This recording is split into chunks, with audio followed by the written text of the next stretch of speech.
Dear student, विज्ञान के इस सत्र में आप अवतल दर्पण द्वारा प्रतिबिंब का बनना सीखेंगे। ठीक है, तो फर्स्ट ऑफ ऑल हम जब क्या है हमारा वस्तु क्या हो, एक अनंत दूरी पर हो, तो हम पढ़ना प्रतिबिंब कैसे बनेगा, उसका विन्यास क्या होगा, उसका आकार क्या होगा, उसकी प्रकृति क्या होगी, इसके बारे में हम अध्ययन पहले कर लेते हैं। ठीक है, ये हमारा क्या है, दबा हुआ भाग से परावर्तन हो रहा है। इसका मतलब क्या है कि यह अवतल दर्पण है। अवतल दर्पण, इसका ध्रुव क्या है, P है। ठीक है, इसका फोकस क्या हो गया, यहाँ F हो गया। इसका वक्रता केंद्र क्या हो गया, C हो गया। ठीक है, और ये हमारा यमियन क्या हो गया, एक दर्पण हो गया। क्लियर। इसके बाद हम क्या करते हैं, कोई वस्तु अनंत पर रखते हैं। अनंत पर रखेंगे तो मेरा ये मुख्य एक्सिस है। ठीक है, ये हमारा क्या है, मुख्य अक्ष है। वक्रता केंद्र और ध्रुव से जाने वाली जो रेखा होती है, सीधी जाने वाली रेखा क्या होती है, वह क्या होती है, मुख्य अक्ष है। मुख्य अक्ष के बहुत दूर किसी बिंदु पर यानी अनंत बिंदु पर क्या है, हमारा एक वस्तु रखा गया है। इस वस्तु की, ठीक है, मान लो यहां से इसके ऊपरी छोर से ही क्या किरण को आपतित हम फोकस पे कराते हैं। जब फोकस पे कराते हैं, हमने आपको 3 नियम कल बताए थे। ठीक है, यानी किरण को आपतित किससे कराते हैं, या तो मुख्य फोकस से कराएंगे, दूसरा क्या कराएंगे, वक्रता केंद्र से करा सकते हैं, तीसरा क्या कराते हैं, मुख्य अक्ष के समांतर कराते हैं।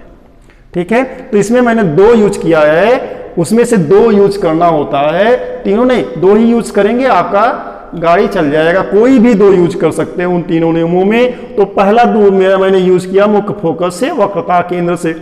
हम जानते हैं, क्या जानते हैं, अगर मुख्य फोकस से कोई भी आपतित किरण होती है तो वह दर्पण से टकराने के पश्चात क्या होती है, मुख्य अक्ष के समांतर चली जाती है, परावर्तित होके चली जाती है। जब मैंने क्या किया, इसका आपतन कराया, ठीक है, तो बिंदु क्या है, अगर इसको A मान लेते हैं, A से टकराती है, दर्पण के बिंदु A से टकराती है और पुनः मुख्य अक्ष के समांतर होती हुई यह किरण निकल जाती है। समझ में आया इतना। आगे क्वेश्चन उठता है कि दूसरा क्या मैंने किया है, दूसरा क्या है, हमने वक्रता केंद्र से लिया है। तो हमने बताया था कल के डेट में, यानी पिछले सत्र में, कि वक्रता केंद्र से जाने वाली किरण यानी प्रकाश किरण क्या होती है, दर्पण से टकराती, मान लो B बिंदु से टकराती है, तो B बिंदु से टकराती है, जिस बिंदु से टकराती है पुनः उसी मार्ग से, जिस मार्ग से प्रकाश किरण आई है, ठीक है, उसी मार्ग से क्या होता है, वह परावर्तित होकर चली जाती है। तो ये इधर से आई और इधर से चली गई। हमारा क्या हुआ, हमारा जो बना, ठीक है, ये प्रतिबिंब कहां बना हमारा, आके यहां जहां एक कटान बिंदु है यहां बना, ये एक तल पे बना। कहां बना, एक बिंदु जैसा, क्या रहे, कहां बना, ये तल पर बना। क्लियर, कहां बना, फोकस तल। तो इसका हम क्या पाते हैं, इसकी प्रकृति क्या है, हमारा इस तरह से था, सीधा था ना, तो अब हमारा क्या बन गया, उल्टा बना। ये हमारा प्रतिबिंब की तरफ बना है, नीचे की तरफ बना है, यानी उल्टा बना है। तो इसकी प्रकृति, प्रतिबिंब की स्थिति क्या है, या तल पर बना, यानी फोकस तल पर बना। ये फोकस तल होता है, यानी यह फोकस के नीचे वाला ये जो तल होता है, इसको कहते हैं फोकस तल कहते हैं। इस फोकस तल पे बना। दूसरा, प्रतिबिंब का आकार क्या हुआ, प्रतिबिंब का आकार क्या, बस से बहुत छोटा बनता है। ठीक है, तीसरा क्या है, तीसरा क्या बनता है, यह उल्टा बनता है, उल्टा बनता है, और एक बिंदु से दूसरा बिंदु क्या है, मिल रहा है। इसका मतलब क्या है, यह वास्तविक प्रतिबिंब बनता है। यह प्रतिबिंब का विन्यास क्या है, उल्टा है। ठीक है, और प्रतिबिंब की जो प्रकृति है वह क्या है, वास्तविक प्रतिबिंब है। इसके बारे में हम आपको पहले ही वास्तविक प्रतिबिंब क्या होता है, आभासी प्रतिबिंब क्या होता है, पिछले सत्र के वीडियो में बता चुके हैं। ये मेरा रहा पहला। तो पहला मेन पॉइंट हमारा क्या रहा, प्रतिबिंब की स्थिति क्या रही, अवतल पर रहा, प्रतिबिंब का आकार बहुत छोटा बना, प्रतिबिंब का विन्यास क्या हुआ, उल्टा हुआ, प्रकृति क्या हुआ, वास्तविक हुआ।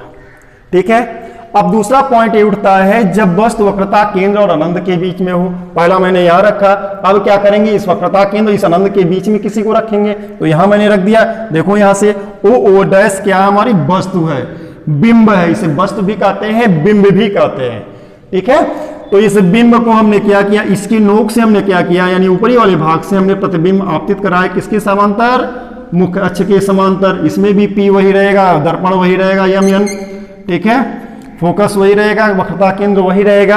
अब हम क्या देखते हैं, जब किरण को आपतित कराते हैं तो क्या होता है, किरण मुख्य फोकस से होकर चली जाती है। जो मैंने पहला नियम बताया था कि जब भी किरण आपतित होती है मुख्य अक्ष के समांतर तो मुख्य फोकस से होकर निकलती है या गुजर जाती है। तो मुख्य फोकस से हमारा निकल गया, ठीक। दूसरा हमारा क्या बना, इसका कहां बना, ओ डैश का बिंदु कहां बना, यहां बना I डैश पे, ठीक है। इसके बाद हमने क्या किया, वक्रता केंद्र से मैंने दूसरा क्या प्रतिबिंब निकाल डाला इस पे, वक्रता केंद्र से। जब वक्रता केंद्र से होकर जाती है, जिस दिशा से जाती है, ठीक है, पुनः उसी दिशा में क्या होती है, लौट जाती है। और इसका कटान बिंदु क्या हुआ, I डैश हो गया। इस पे मैंने लंब डाल दिया तो क्या मिला हमें, I डैश मिल गया, ठीक है। क्या मिला, I डैश मिला। ये I का यानी O डैश बिंदु का यहाँ I डैश पे बना है, ठीक है, O का ऊपर बना है, यानी क्या हो गया, ये सीधा था, ये सीधा क्या हो गया, उल्टा हो गया, हुआ ना उल्टा। दूसरा कंडीशन क्या हो गया, अब इसमें क्या हमारा बनता है, प्रतिबिंब की स्थिति क्या होगी, ये कहां बन रहा है, ये वक्रता केंद्र हो गया, ये क्या हो गया, फोकस हो गया। इनके बीच में बना है नहीं बना है, बना है, ठीक है। ये मुख्य फोकस के बीच यानी वक्रता केंद्र और फोकस के बीच में बना है।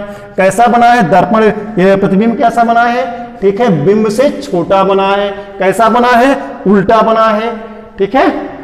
इसका विन्यास क्या है, उल्टा है। प्रकृति कैसी है, वास्तविक है। क्लियर हो गया, ये मेरा दूसरा हो गया। तीसरे की तरफ आते हैं, जब वस्तु वक्रता केंद्र पर स्थित हो, वस्तु क्या हो, वक्रता केंद्र पर स्थित हो, तो क्या करेंगे, ध्यान देंगे यहां से।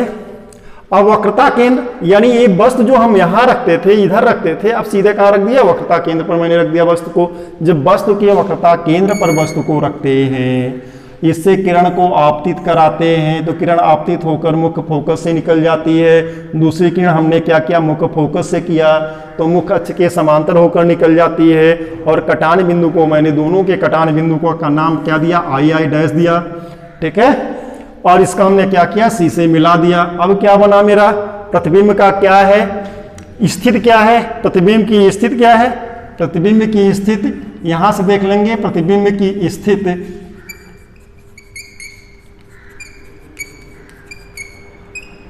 कहां है, वक्रता केंद्र पर है। कहां है, वक्रता केंद्र पर।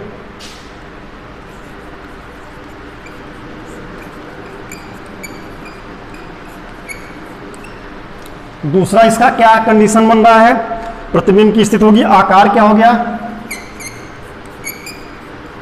आकार इसकी क्या है, बिंब के बराबर है, यानी प्रतिबिंब क्या है, बिंब के बराबर है। प्रतिबिंब क्या है, वस्तु से छोटा नहीं है, वस्तु के बराबर है,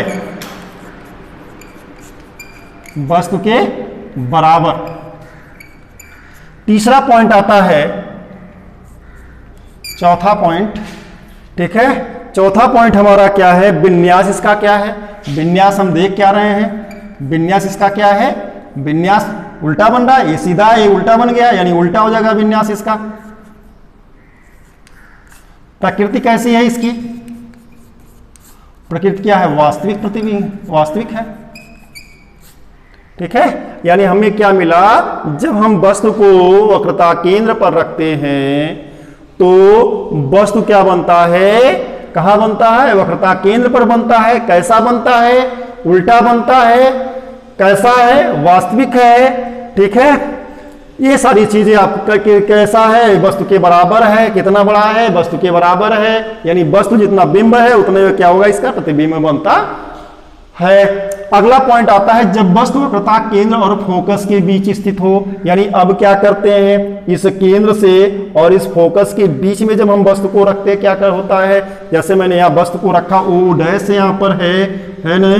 अब क्या हुआ, यहां से मैंने आपतित कराई किरण, तो हम जानते हैं जब मुख्य अक्ष के समांतर किसी किरण को आपतित कराते हैं तो कहां से निकलती है, मुख्य फोकस से होकर निकल जाती है। दूसरी किरण और हमने क्या किया, मुख्य फोकस से आपतित कराया, ये क्या होती है, मुख्य अक्ष के समांतर होकर निकल जाती है। जब ये मुख्य फोकस से होकर निकल जाती है, अब कहां बना प्रतिबिंब, प्रतिबिंब बना कैसा कैसा है प्रतिबिंब की स्थिति, तो प्रतिबिंब की स्थिति क्या रहेगी, प्रतिबिंब की स्थिति क्या होगा, वक्रता केंद्र और अनंत के बीच, और अनंत के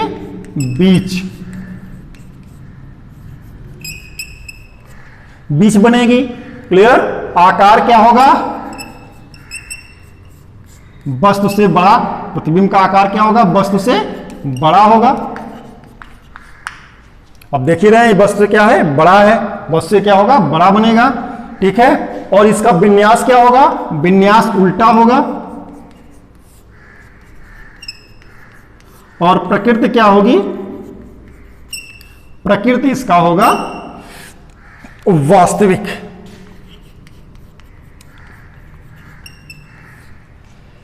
इसी प्रकार से आपका क्या है, जब वस्तु मुख्य फोकस पर हो, ठीक है, ये अभी आपका 5वां है। और अगला क्या है, जब मुख्य फोकस और क्या नाम है ध्रुव के बीच हो। ये 2 रह गए टॉपिक, ये अगले वीडियो में। धन्यवाद।